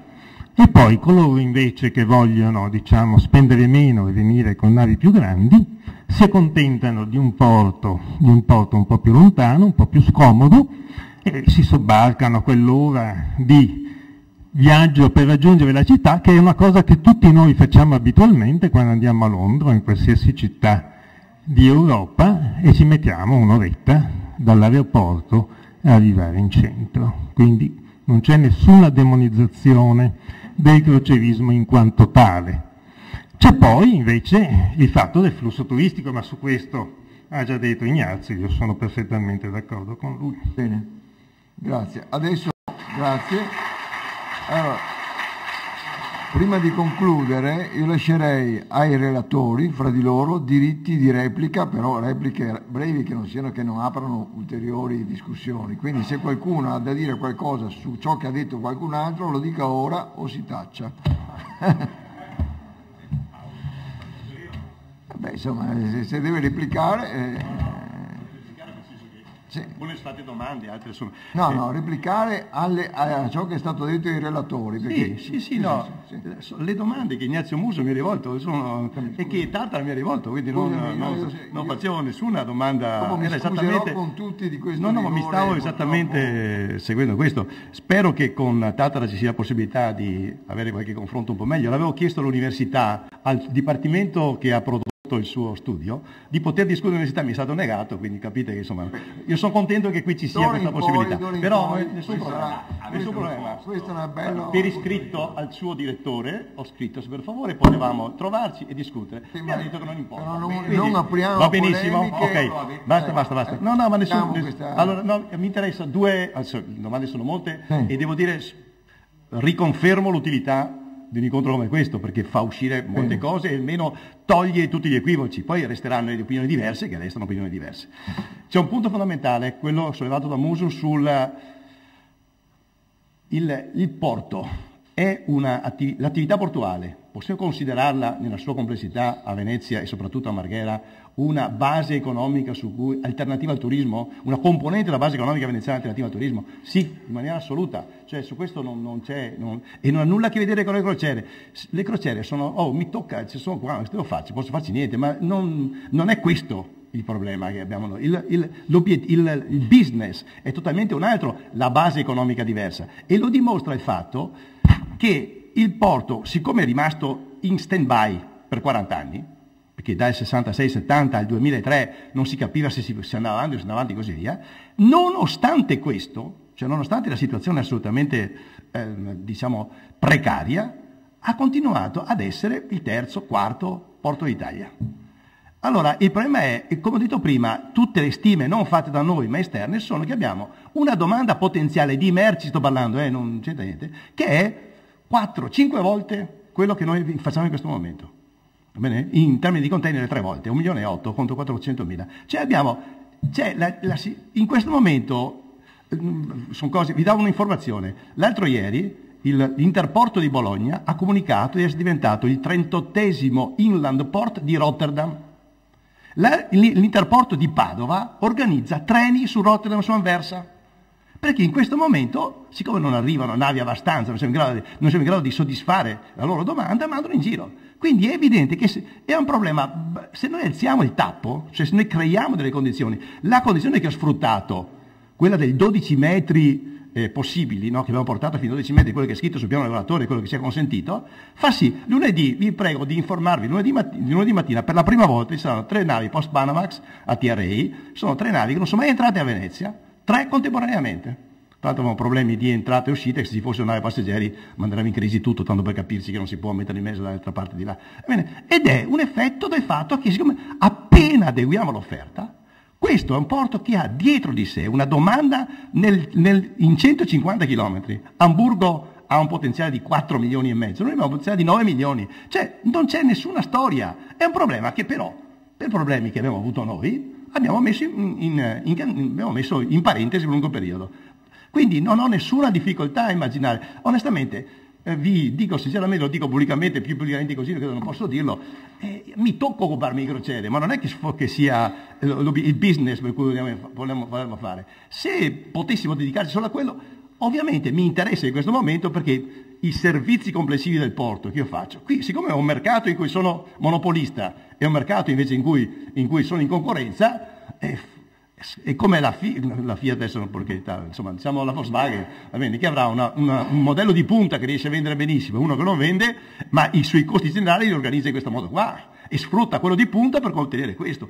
Tutte le indicazioni che ci avete dato di strategia portuale, di contenimento, di rapporto eccetera, adesso per carità, le stiamo seguendo, siamo stati svegliati, sono d'accordo, io convengo su questo, nel senso che siamo svegliati, dico io, insomma, noi abbiamo una società che si dovrebbe occupare di questo, quindi io devo fare il regolatore, è una cosa diversa, però insomma è stata svegliata da questa cosa e sta comportandosi in modo diverso, sono sicuro che avremo degli effetti.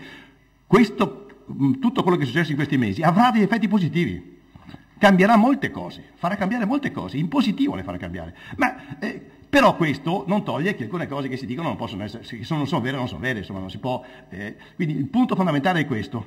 Il secondo, basta con questa storia del crocierismo e turismo, non c'entra accidente di niente. Ve lo dico subito, il giorno in cui, vi ricordate quando c'è stato il vulcano islandese?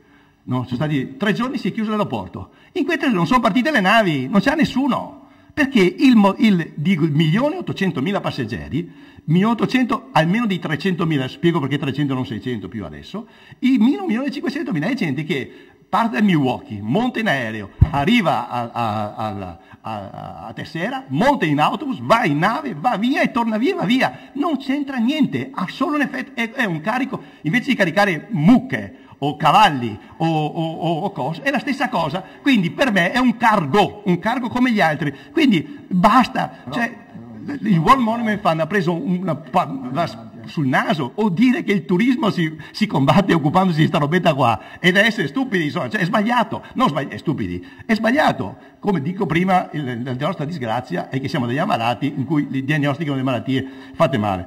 L'altra cosa però che non posso invece dire è che invece qui sull'impostazione di fondo, come avevo detto sul ragionamento, è molto semplice.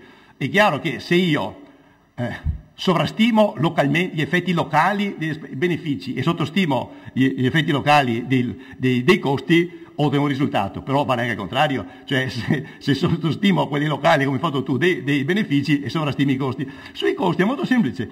Comunicazione del 24 settembre 2013 dell'ARPA, misure, non più stime, dopo le FLEG 2, le PM10 da 32 tonnellate anno a 13, riduzione del 60%, SO2 da 213 tonnellate anno a 8, meno 96%, NOx da 206 a 196, solo meno 5%. Allora, qui bisogna che stiamo un attimo attenti quando diciamo delle cose così, perché i tuoi dati sull'apice, tu hai adoperato in entrata quelli di adesso, e li hai proiettati, sì signore, anzi al contrario, hai adoperato quelli ridotti già considerati, che sono quelli proiettati nel 2020, adoperato sulla situazione di oggi. Però, questo per fare un esempio, comunque, ripeto, il mio problema è che noi possiamo dire considerato, immaginato, ridotto, prendo Montreal, lo moltiplico per Venezia, lo divido per Napoli, eccetera, eccetera. Invece questa è rilevazione su Venezia. Allora, la rilevazione su Venezia, la rilevazione formale dell'ARPA è che l'applicazione del FLEG 2 ha ridotto del 60% le PM, le particelle, e ha ridotto del 96% le SO2. Punto. Questo è un dato di partenza, perché altrimenti non ci capiamo, non possiamo ragionare in questa maniera. No, ma non è niente di altro.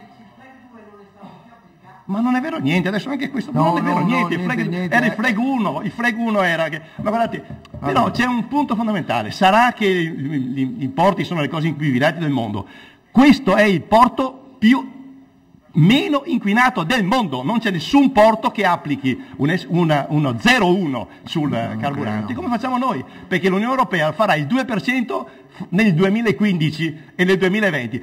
Comunque insomma, queste sono le cose, adesso... almeno alcune delle cose che occorre mettere. Allora, no, l'ultima cosa, pazienza, che è il problema distributivo riguarda qualsiasi cosa, è ovvio che qualsiasi attività economica c'è qualcuno che se li prende, anche il falegname i soldi li prende lui e invece i costi sociali del fatto che scarica, che ne so, l'acqua dappertutto li fa da qualcun altro. Quindi è abbastanza ridicolo, cioè nel senso che è ovvio che c'è un problema distributivo. Il problema distributivo è di altro ordine, è un problema che nessuno ha sollevato qua. Devo dire, mi basterebbe riferirmi, c'è un piccolo, sempre il nostro dipartimento, o quello che insomma, se mi si consente ancora di adoperare questo aggettivo, va bene? Da qualche parte c'è il blocco completo delle analisi, delle ricerche che abbiamo fatto in previsione della cosiddetta Expo 2000. Va bene? C'è una, che non è mai stato pubblicato, sono alcune centinaia di pagine, e lì c'era tutto il sistema, il meccanismo finanziario per circuitare il coso, per fare in modo che sulla finanza locale venisse a guadagnarsi qualcosa e non dover pagare soltanto una situazione di questo tipo. Insomma, ce ne sono sul numero chiuso, abbiate pazienza, ma il numero chiuso si era cominciato a lavorare, non soltanto a decidere, avevo fatto bloccando il numero degli autobus ed era pronto consegnato in comune nella mia amministrazione, va bene così, andiamo tranquilli, il controllo dell'accesso con le automobili.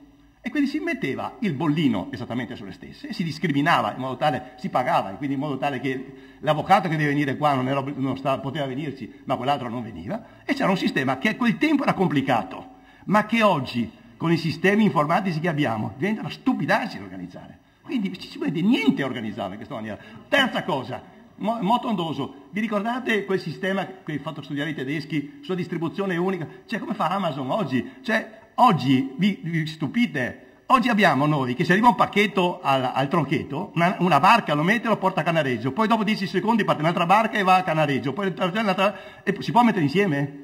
Ci possiamo chiedere ad Amazon o a DHL di organizzarci il traffico, si mette 30 secondi. Allora, si tratta di volerle fare queste cose, di volerle fare, ma ci sono anche tutto a disposizione, insomma, no? Quindi, però mi pare che, e questo è il punto fondamentale, non c'è dubbio che questo è il tema fondamentale, che la pressione turistica su Venezia è il punto di partenza su questo. Da questo punto di vista, se togliamo, come vedrete che cosa faremo, i 300-400 che scusa, 300-600 poi è finito, perché altrimenti giustamente, erano 600.000 quando dormivano in albergo. Adesso qualche volta le navi arrivano la sera prima, li fanno dormire in nave e quindi sono ridotti quelli che scaricano. Quindi è evidente anche questo in un'altra maniera, va bene? Per cui ognuno di questi dati va dinamicamente considerati e rifatti così via. Grazie. Allora, io prima di tutto devo scusarmi con i relatori perché sono stato con le briglie tirate a tutti perché avevo la speranza di riuscire a portare in porto, diciamo, questa impresa che era un po' difficile, di tenere delle persone interessate a seguire la complessità dell'articolazione dei problemi, perché è chiaro che tutti i problemi sono nati dal fatto che anche all'estero, voglio dire, no? Nei vari articoli eccetera eccetera, il fatto che è incomprensibile per tutti che a Venezia passino le grandi navi, perché è come se ci fosse, non so, gli Airbus che vanno sui Champs-Élysées per far vedere i turisti e poi vanno su, cioè si abbassano e poi vanno su e girano, oppure davanti a Buckingham Palace, eccetera, eccetera. Cioè questo che è l'elemento dirompente sulla comunità internazionale. Però è evidente che i problemi non sono soltanto, diciamo, la punta dell'iceberg, diciamo. I problemi sono quelli della portualità e non a caso abbiamo deciso di cominciare da questo. Però devo dire che in questa sessione, diciamo, sono stati messi argomenti che compongono il problema e voi avete potuto toccare con mano quanto complessi siano ciascuno di questi segmenti. che vanno dal problema della dinamica, idrodinamica lagunare, i problemi del turismo, i problemi del porto, il porto commerciale, il porto industriale, il porto passeggeri, per esempio. Tutto questo, diciamo, è una cosa che deve necessariamente avere degli approfondimenti che l'Istituto Eneo si ripromette di fare, e il professor Costa ci aveva dato l'assicurazione di parlare anche degli altri problemi, cioè della portualità dell'Alto Adriatico, della portualità in generale. Come? Beh, anche la laguna ovviamente, ma tutto questo, diciamo, sarà oggetto, tutti questi argomenti verranno ripresi in successivi incontri, in modo tale che la gente, diciamo, venga informata attentamente sulle cose che sono in ballo. Io ringrazio tutti di questa opportunità. Anzi, prego, troverete comunque sul sito dell'istituto gli streaming degli interventi, così poi ve li potete rivedere, risentire, e se gentilmente propagandate che questa informazione è disponibile, vi sono grato. Sì, no, non è tanto una domanda sugli interventi specifici quanto una considerazione generale, premesso che mi pare che la cosa sia andata molto bene, quindi sarei proprio contento se potesse continuare, ma l'importanza dei punti fondamentali che sono stati quelli economici di gestione del sistema. E va benissimo, è sacrosanto, la salvaguardia è stata però intesa un po' a prescindere dalla dimensione culturale. Allora confesso che ogni tanto mi veniva in mente una battuta spiritosa di un uomo indubbiamente intelligente a proposito della cultura e dal punto di vista economico molto robusto, che era Tremonti. Beh, allora io vado alla buvetta e mi faccio un panino con Dante Alighieri. Ecco, io vorrei che non si dimenticassero anche gli aspetti strettamente culturali. Va bene, grazie a tutti e buona giornata.